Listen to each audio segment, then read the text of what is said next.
Confesiones de San Agustín. Libro quinto.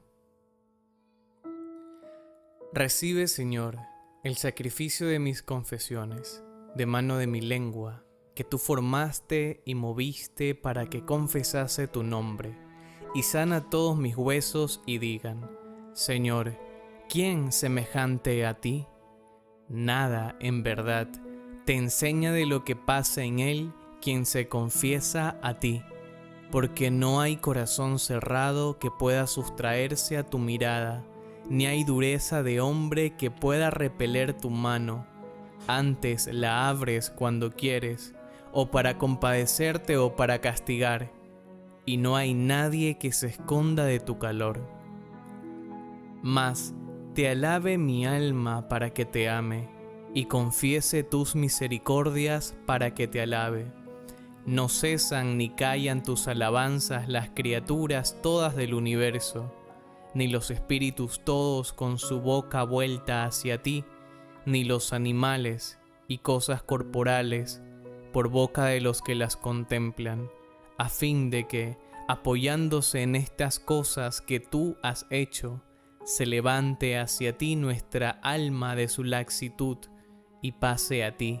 su hacedor admirable, donde está la hartura y verdadera fortaleza. ¿Y a dónde huyeron cuando huyeron de tu presencia?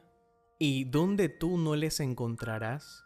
Huyeron, sí, por no verte a ti, que les estaba viendo, para, cegados, tropezar contigo, que no abandonas ninguna cosa de las que has hecho, para tropezar contigo, injustos, y así ser justamente castigados, por haberse sustraído de tu blandura, haber ofendido tu santidad y haber caído en tus rigores. Ignoran estos, en efecto, que tú estás en todas partes, sin que en ningún lugar te circunscriba, y que estás presente a todos, aun a aquellos que se alejan de ti. Conviértanse, pues, y te busquen, porque no como ellos abandonaron a su Creador, así abandonas tú a tu criatura. Hablé yo en presencia de mi Dios de aquel año 29 de mi edad. Ya había llegado a Cartago uno de los obispos maniqueos por nombre Fausto, gran lazo del demonio, en el que caían muchos por el encanto seductor de su elocuencia, la cual, aunque también yo ensalzaba, la sabía, sin embargo, distinguir de la verdad de las cosas, que eran las que yo anhelaba saber. Ni me cuidaba tanto de la calidad del plato de lenguaje, cuanto de las viandas de ciencia que en él me servía aquel tan renombrado Fausto. Me lo había presentado la fama como un hombre doctísimo en toda clase de ciencias, y sumamente instruido en las artes liberales, y como yo había leído muchas cosas de los filósofos y las conservaba en la memoria, me puse a comparar algunas de estas con las largas fábulas del maniqueísmo, pareciéndome más probables las dichas por aquellos que llegaron a conocer las cosas del mundo, aunque no dieron con su Creador, porque tú eres grande, Señor, y miras las cosas humildes, y conoces de lejos las elevadas, y no te acercas sino a los contritos de corazón, ni serás hallado de los soberbios, aunque con curiosa pericia cuenten las estrellas del cielo y arenas del mar, y midan las regiones del cielo, e investiguen el curso de los astros. Por donde él, descaminado en esto, habló mucho sobre estas cosas, para que, convencido de ignorante por los que las conocen bien, se viera claramente el crédito que merecía en las otras más obscuras. Porque no fue que él quiso ser estimado en poco, antes tuvo empeño en persuadir a los demás de que tenía en sí personalmente y en la plenitud de su autoridad al Espíritu Santo, consolador y enriquecedor de tus fieles. Así que, sorprendido de error al hablar del cielo y de las estrellas, y del curso del sol y de la luna, aunque tales cosas no pertenezcan a la doctrina de la religión, claramente se descubre ser sacrílego su atrevimiento al decir cosas no solo ignoradas, sino también falsas, y esto con tan besana vanidad de soberbia, que pretendiera se las tomasen como salidas de boca de una persona divina. En cuanto a aquel Manés que se atrevió a hacerse maestro, autor, guía y cabeza de aquellos a quienes persuadía tales cosas, y en tal forma que los que le siguiesen creyeran que seguían no a un hombre cualquiera, sino a tu Espíritu Santo. ¿Quién no juzgará que tan gran demencia, una vez demostrado ser todo impostura, debe ser detestada y arrojada muy lejos? En estos 9 años escasos, en que les oí con ánimo vagabundo, esperé con muy prolongado deseo la llegada de aquel anunciado Fausto, porque los demás maniqueos con quienes yo por casualidad topaba, no sabiendo responder a las cuestiones que les proponía, me remitían a él, quien a su llegada y una sencilla entrevista resolvería facilísimamente todas aquellas mis dificultades y aun otras mayores que se me ocurrieran de modo clarísimo. Tan pronto como llegó, pude experimentar que se trataba de un hombre simpático, de grata conversación, y que gorjeaba más dulcemente que los otros las mismas cosas que éstos decían. Pero, ¿qué prestaba a mi sed este elegantísimo servidor de copas preciosas? Ya tenía yo los oídos hartos de tales cosas, y ni me parecían mejores por estar mejor dichas, ni más verdaderas por estar mejor expuestas, ni su alma más sabia por ser más agraciado su rostro y pulido su lenguaje. No eran, no, buenos valuadores de las cosas quienes me recomendaban a Fausto como a un hombre sabio y prudente, porque les deleitaba con su facundia, al revés de otra clase de hombres que más de una vez hube de experimentar, que tenían por sospechosa la verdad y se negaban a reconocerla si les era presentada con lenguaje acicalado y florido. Sin embargo, me molestaba que en las reuniones de los oyentes no se me permitiera presentarle mis dudas y de partir con él el cuidado de las cuestiones que me preocupaban, confiriendo con él mis dificultades en forma de preguntas y respuestas. Cuando al fin lo pude, acompañado de mis amigos, comencé a hablarle en la ocasión y lugar más oportunos para tales cuestiones, presentándole algunas objeciones de las que me hacían más fuerza. Mas conocí al punto que era un hombre totalmente ayuno de las artes liberales, a excepción de la gramática, que conocía de un modo vulgar. Así que cuando comprendí claramente que era un ignorante en aquellas artes en las que yo le creía muy aventajado, comencé a desesperar de que me pudiese aclarar y resolver las dificultades que me tenían preocupado. Cierto que podía ignorar tales cosas y poseer la verdad de la religión, pero esto a condición de no ser maniqueo, porque sus libros están llenos de larguísimas fábulas acerca del cielo y de las estrellas, del sol y de la luna, las cuales no juzgaba yo, ya que me las pudiera explicar sutilmente como lo deseaba, cotejándolas con los cálculos de los números que había leído en otras partes, para ver si era como se contenía en los libros de Manés, y si daban buena razón de las cosas, o al menos era igual que la de aquellos. Mas él, cuando presenté a su consideración y discusión dichas cuestiones, no se atrevió, con gran modestia, a tomar sobre sí semejante carga, pues conocía ciertamente que ignoraba tales cosas, y no se avergonzaba de confesar. No era él del número de aquella caterva de charlatanes que había tenido yo que sufrir, empeñados en enseñarme tales cosas, para luego no decir nada. Este, en cambio, tenía un corazón si no dirigido a ti, al menos no demasiado incauto en orden así. No era tan ignorante que ignorase su ignorancia, por lo que no quiso meterse disputando en un callejón de donde no pudiese salir, o le fuese muy difícil la retirada. Aún por esto me agradó mucho más por ser la modestia de un alma que se conoce más hermosa que las mismas cosas que deseaba conocer,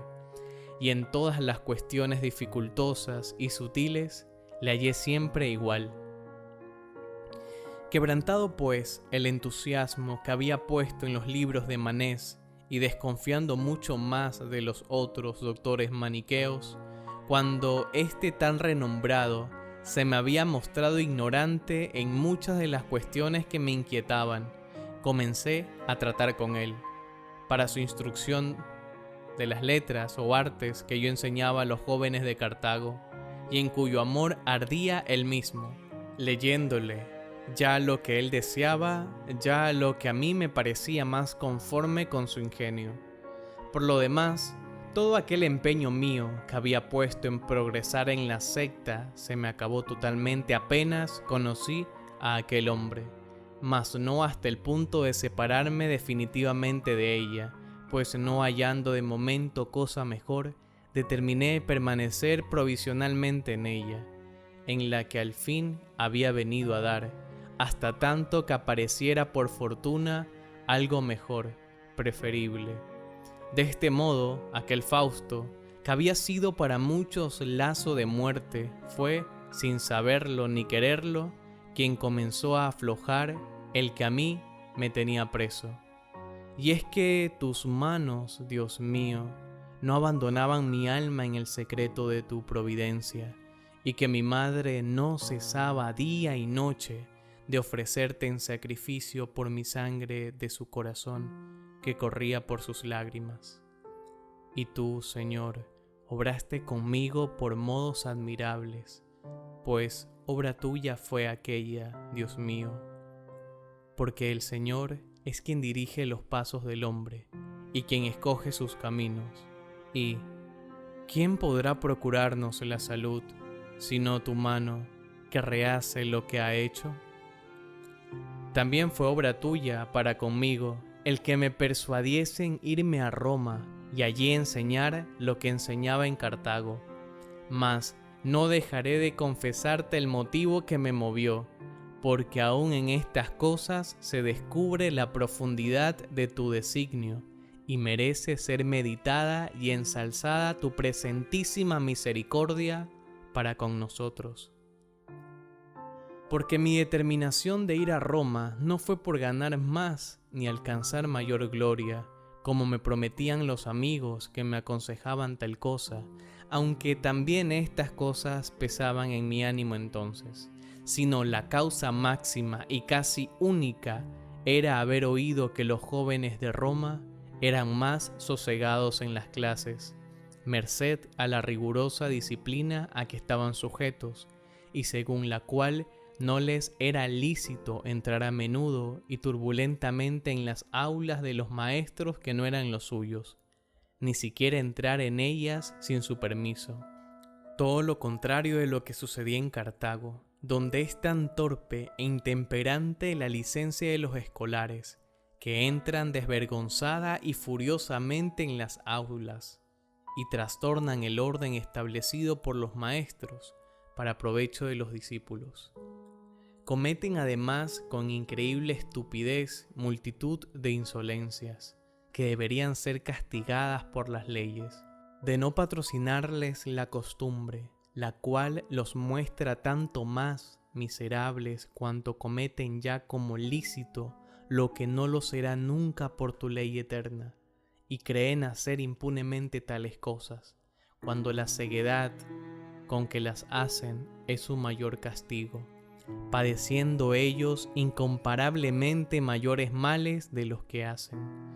porque los que perturbaban mi ocio con rabia eran ciegos, y los que me invitaban a lo otro sabían a tierra, y yo, que detestaba en Cartago una verdadera miseria, buscaba en Roma una falsa felicidad. Pero el verdadero porqué de salir yo de aquí e irme allí solo tú lo sabías, oh Dios, sin indicármelo a mí ni a mi madre, que lloró atrozmente mi partida y me siguió hasta el mar.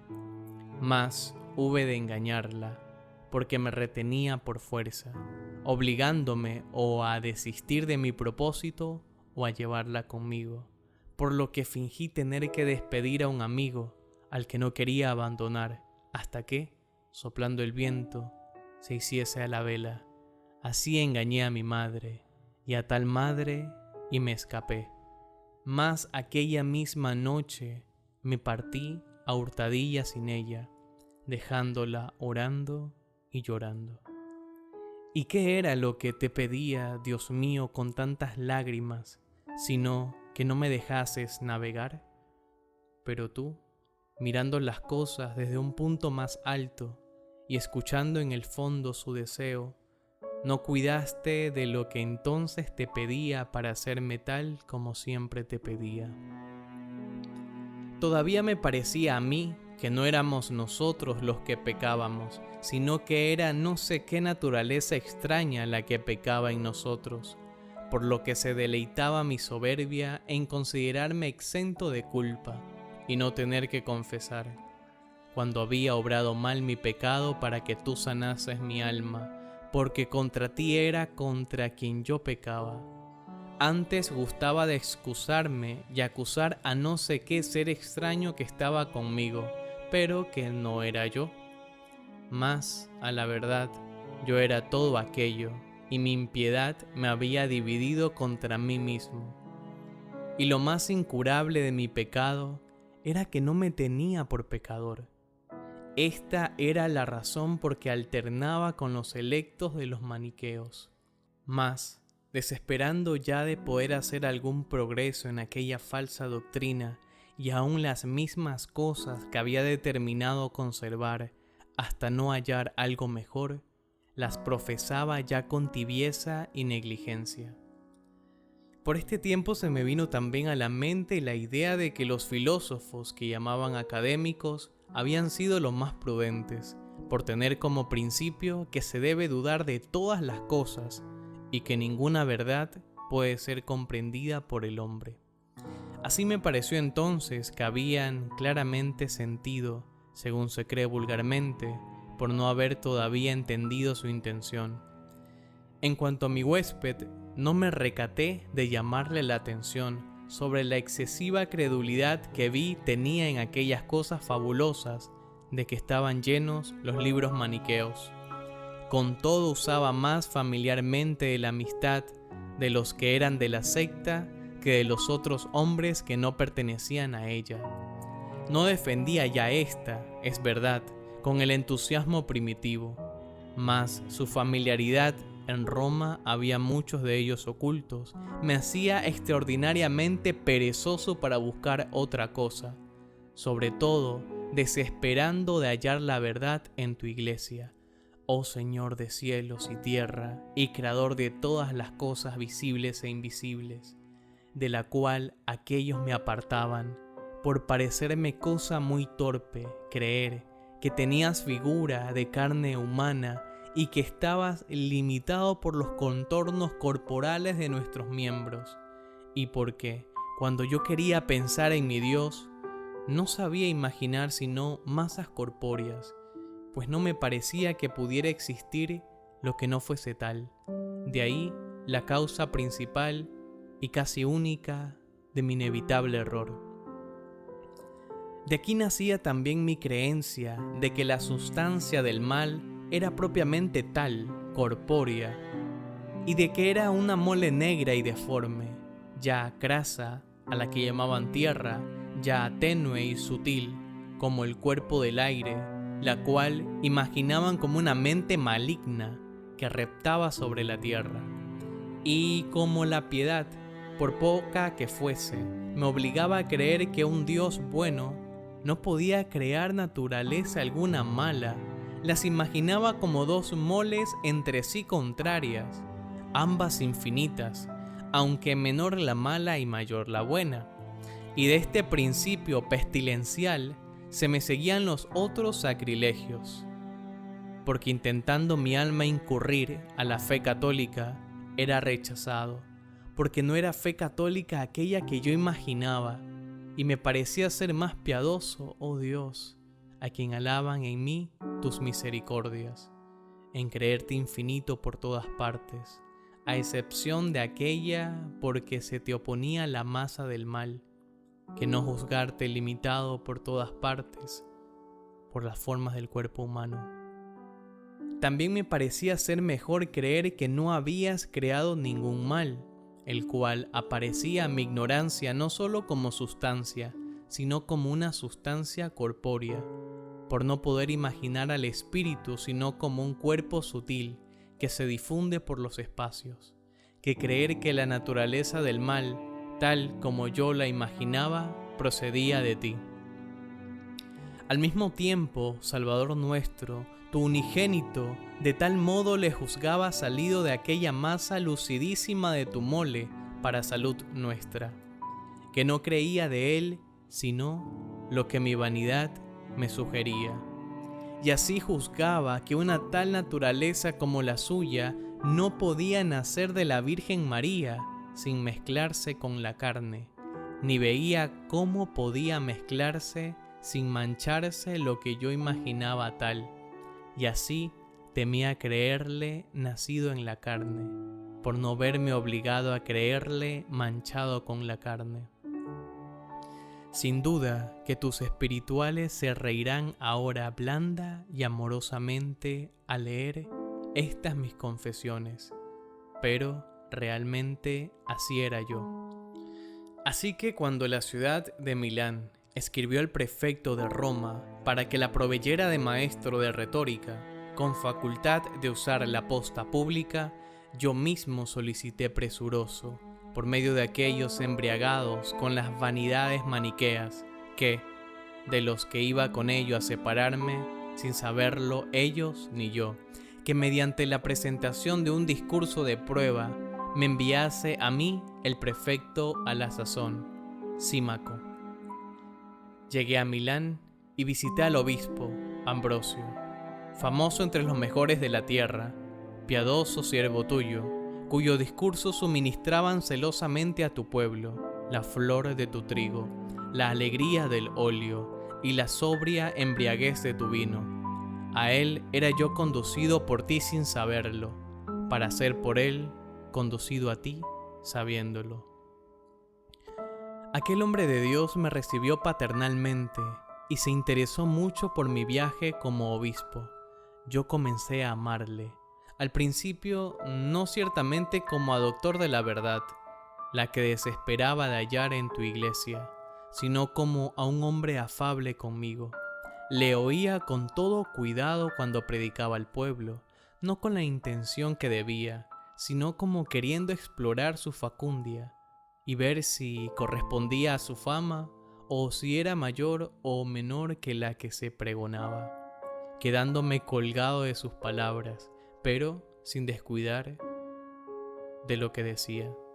que más bien despreciaba. Me deleitaba con la suavidad de sus sermones, los cuales, aunque más eruditos que los de Fausto, eran sin embargo menos festivos y dulces que los de este en cuanto al modo de decir, porque en cuanto al fondo de los mismos no había comparación, pues mientras Fausto erraba por entre las fábulas maniqueas, éste enseñaba saludablemente la salud eterna, porque lejos de los pecadores anda la salud, y yo lo era entonces. Sin embargo, a ella me acercaba insensiblemente y sin saberlo. Y aun cuando no me cuidaba de aprender lo que decía, sino únicamente de oír cómo lo decía, era este vano cuidado lo único que había quedado en mí, desesperado ya de que hubiese para el hombre algún camino que le condujera a ti. Se venían a mi mente juntamente con las palabras que me agradaban, las cosas que despreciaba, por no poder separar unas de otras, y así, al abrir mi corazón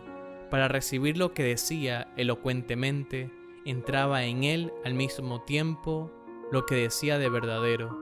mas esto por grados. Porque primeramente empezaron a parecerme defendibles aquellas cosas, y que la fe católica, en pro de la cual creía yo que no podía decirse nada ante los ataques de los maniqueos, podía afirmarse y sin temeridad alguna,